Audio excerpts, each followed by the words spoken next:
श्रीमद् भगवद गीता अध्याय 3।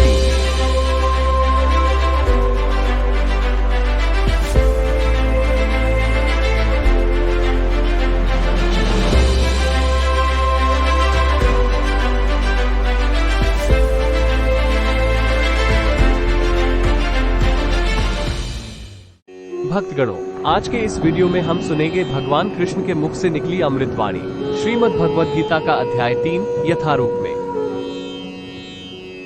सभी श्लोकों को आप संस्कृत में स्क्रीन पे देख सकेंगे और उसका अर्थ सुन सकेंगे।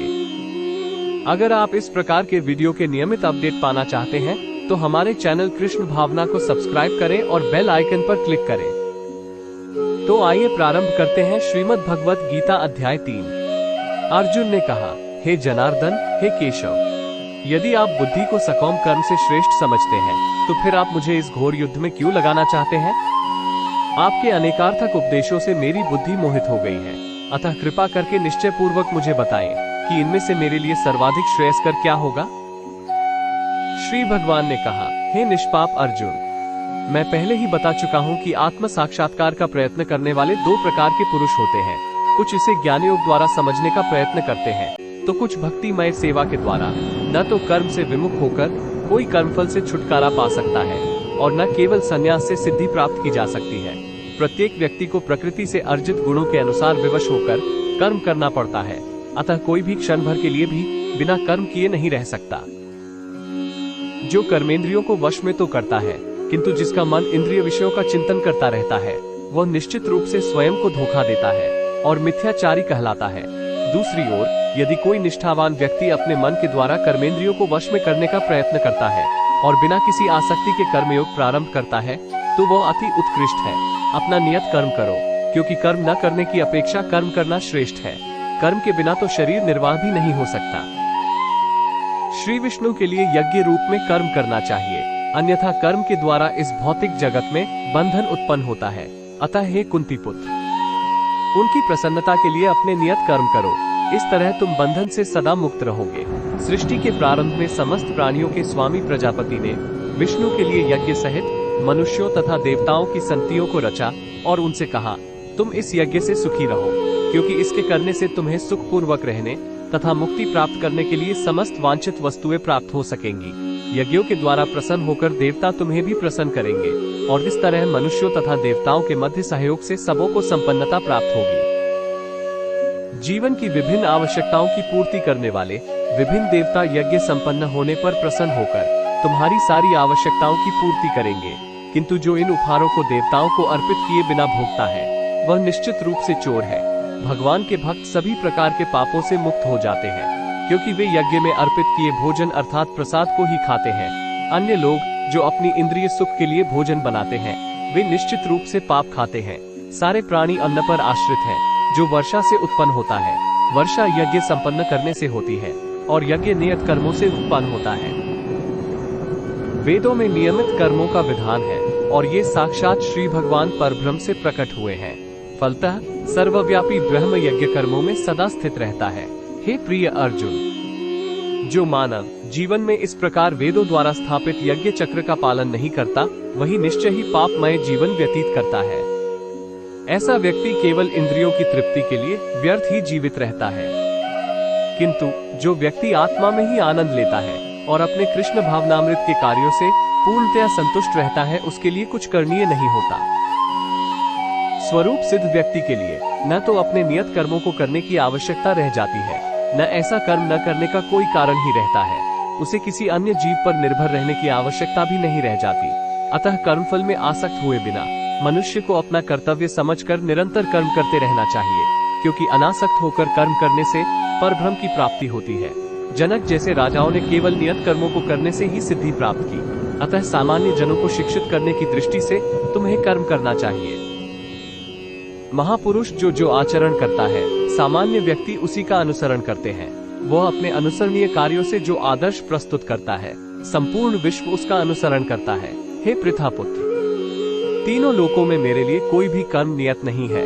न मुझे किसी वस्तु का अभाव है और न आवश्यकता ही है, तो भी मैं नियत कर्म करने में तत्पर रहता हूँ, क्योंकि यदि मैं नियत कर्मों को सावधानी पूर्वक न करूँ तो हे पार्थ, यह निश्चित है कि सारे मनुष्य मेरे पथ का ही अनुगमन करेंगे। यदि मैं नियत कर्म न करूं, तो ये सारे लोग नष्ट हो जाएं। तब मैं अवांछित जन समुदाय को उत्पन्न करने का कारण हो जाऊंगा और इस तरह संपूर्ण प्राणियों की शांति का विनाशक बनूंगा। जिस प्रकार अज्ञानी जन फल की आसक्ति से कार्य करते हैं, उसी तरह विद्वान जनों को चाहिए कि वे लोगों को उचित पथ पर ले जाने के लिए अनासक्त रहकर कार्य करें।